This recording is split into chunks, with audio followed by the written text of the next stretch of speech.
What happens when jealousy poisons the heart of a mother? When a stepmother, filled with envy, decides to destroy the heir to the throne? Prince Chima was beloved by all. Wherever he went, people would greet him with warm smiles and blessings. His charm, his kindness, everything about him made the people love him deeply.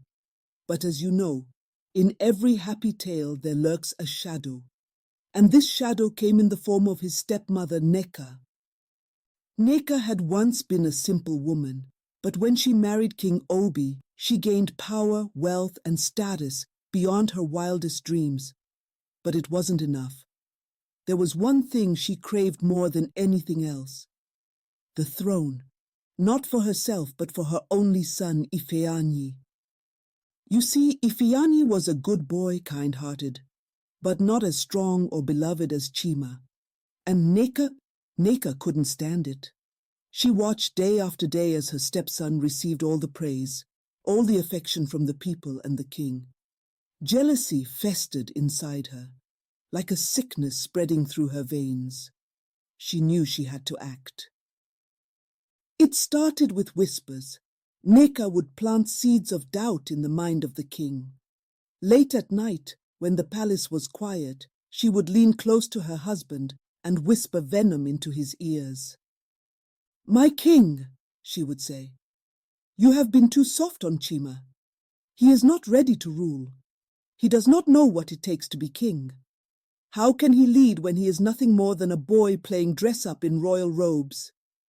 At first the king would laugh it off, but night after night, Neka poisoned his thoughts with her lies, and slowly the seed of doubt began to grow. Prince Chima, oblivious to the brewing storm, continued to live his life with an open heart. He loved his people dearly. He would visit the markets, talk with the villagers, and listen to their problems, always offering help with a smile. But as the days went by, Chima noticed that his father, King Obi, had grown distant. The king, once so proud of his son, began to look at him with a cold, calculating gaze. Chima didn't understand why. He didn't know that his stepmother, Neka, was pulling the strings behind the scenes. Neka, growing bolder, devised a wicked plan to rid herself of the prince once and for all. She knew she couldn't simply get rid of him. No one would believe that an accident could befall someone so beloved. So she hatched a plan far more cunning. She sought out a powerful Dibia, a healer with knowledge of both light and dark magic. Under the cover of night, Neka went deep into the forest, her heart pounding as she made a pact with the dark forces. With the Dibia's help, she concocted a poison, not one that would kill Prince Chima instantly, but one that would turn his heart cold. A poison that would make him cruel, hateful, unfit to rule. It was the perfect plan. Once Chima's behavior changed, the people would turn against him. They would see him as a tyrant, and they would demand that Ifeanyi take his place as the rightful king. No one would suspect her hand in the plot. Neka's poison worked slowly. At first, no one noticed anything wrong. Chima continued to smile, but soon his patience began to wear thin. He grew irritated with the people, snapping at them over small things. The villagers were confused. This was not the Chima they knew. And then one day it happened. Chima lashed out at a group of children playing in the streets.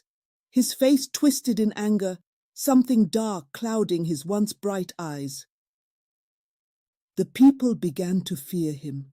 The once gentle prince was gone. And Neka smiled. As the days went by, the kingdom fell into chaos. Rumors spread like wildfire. People whispered that the prince had gone mad. Some said he had been cursed. Others believed that Chima had finally shown his true colors. Even the king began to doubt his son. Every day Neka fed him more lies. She watched with satisfaction as the kingdom turned against the boy who once brought them so much joy.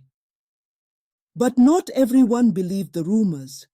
Some still saw the goodness in Chima's heart, and they suspected that something far darker was at play. They began to investigate, hoping to uncover the truth before it was too late.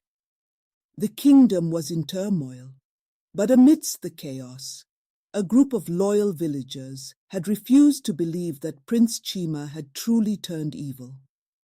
They began to dig deeper, seeking answers. One day, an old woman, Chioma, approached them with a story.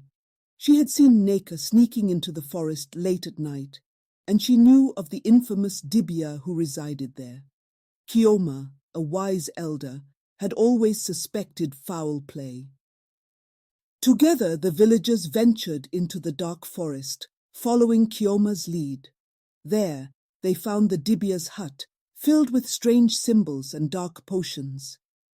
After confronting the Dibia, the truth was revealed. Neka had poisoned the prince, twisting his mind and heart with dark magic. Armed with this knowledge, the villagers raced back to the palace. They had to act quickly. Neka's plan was almost complete. Prince Chima was about to be declared unfit to rule, paving the way for Ifeanyi to take the throne, but now they had the proof to stop her. The villagers stormed into the throne room, where Neka stood by the king, her face smug with victory. But before she could utter another poisonous lie, the leader of the villagers, Ekene, stepped forward. "My king," Ekene said, his voice steady but urgent, "we have discovered the truth. Your son, Prince Chima, has been poisoned by none other than Neka herself." The room fell silent. The king, his face filled with confusion, demanded to know what proof they had. And with that, Chioma, the elder, stepped forward and revealed all that she had seen and learned. The Dibia's confession, the evidence of dark magic, it was all laid bare. Neka, seeing her plot unraveling before her eyes, tried to flee, but the palace guards blocked her path. She turned to the king, pleading with him, swearing that it was all a misunderstanding. But the king, his heart broken, could see the truth. His love for her had blinded him, and in his blindness he had nearly lost the son he held most dear. Neka's fate was sealed. She was banished from the kingdom, left to wander the forests, never to return. Her son, Ifeanyi, though innocent of her wickedness, was sent to live with relatives far away, for the shadow of Neka's actions would forever taint their name. Prince Chima, now free from the dark magic, slowly recovered. But the wounds of betrayal left scars that would never fully heal. The people rejoiced at his return, and the bond between him and his father, King Obi, was mended. But the lesson was clear. Jealousy and envy could destroy even the closest of families if left unchecked. And so the kingdom was restored to peace. Prince Chima, having faced betrayal from within his own family, grew wiser and stronger. He ruled with compassion and fairness, never forgetting the dark times that almost claimed his life. The lesson in this tale is one of caution. In life, we must guard our hearts against envy and jealousy, for they are like poison, slow, silent, but deadly. Neka's downfall serves as a warning that those who seek to destroy others will ultimately destroy themselves. Thank you for joining me on this chilling journey through the world of African folklore. If you have any thoughts or theories about the story, share them in the comments below. Don't forget to like, subscribe, and hit the bell icon so you don't miss any more of these haunting tales. Stay tuned for more African folklore stories where the lines between the living and the dead blur, and justice is always waiting to be served. Until next time, stay safe and watch your back.